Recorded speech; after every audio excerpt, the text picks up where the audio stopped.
It started with the soup. It was too hot, too salty, and it showed up unannounced. They used to never come by without calling, but now they brought meals and hovered, asking about my will. I saw the look they shared when I coughed blood into a napkin. I wasn't dying, at least not fast. My condition was treatable, just unpleasant. But I didn't correct them. I let them believe I was fading, weak, and vulnerable. I said nothing about the buyer, the signed contract, or the $8 million quietly transferred to a private account in my name. I just let the soup burn my tongue and watched them smile a little too wide. 2 days later, I pretended to nap in the sunroom. They spoke softly in the kitchen, but I heard everything. Once he's gone, my son David said, "We'll sell the house. I'll get the rest." "Don't be greedy," my daughter whispered, laughing. "You'll probably get more in the will anyway." Then came the line that changed everything. "The sooner it happens, the better. We've waited long enough." That wasn't just careless. It was a confession. I sat quietly as they talked about me like I was a houseplant they were tired of watering. When they left, I went to my study and took out the second phone, the one they didn't know about. I started with the medicine cabinet. They had swapped one of my prescriptions, a sedative instead of my blood pressure medicine. It was smart,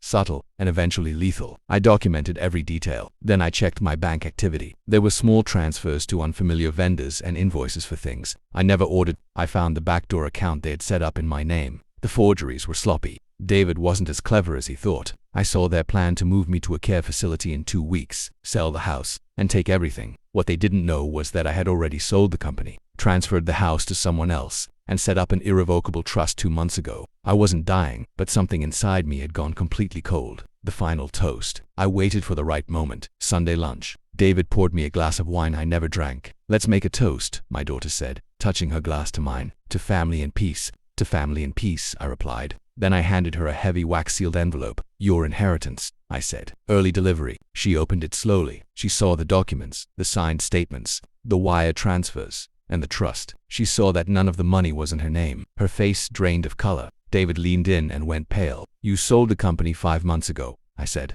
"Didn't think you'd need to know. You put it all in a trust," she whispered. I nodded. "Who's the beneficiary?" she asked. I looked at them, let the silence linger, and then said, "Not you. You can't do this," she yelled. "I already did," I replied, leaning on my cane, even though I didn't need to. "I built something from nothing. Then you came and treated it like your backup plan. Like my death was your payday." David stepped forward, his face red with rage. "You're sick." I smiled. "Aren't we all?" I pulled a second envelope from my drawer. This one had a log of every forged transaction, every prescription change, and the recording from the kitchen. "If I hand this in, you'll both be facing felony charges," I said. "But I'm not pressing charges. That would give you too much credit. I'm just cutting the cord. You'll get nothing. Not now, not later." I walked to the door and opened it. "Your plates are in the cabinet. Take them with you." The aftermath. It's quiet now, the kind of silence that settles in after a storm that uprooted everything. This silence doesn't bother me. I'm not afraid of being alone. I have been alone for years. They just didn't notice. People think betrayal shatters you. It doesn't. It sharpens you. I sip my tea in the sunroom, in the same spot, in the same chair. But this time there is no soup, no noise, and no masks. It's just me and the $8 million they'll never touch. Because sometimes silence isn't weakness. It's the sound of a trap quietly closing,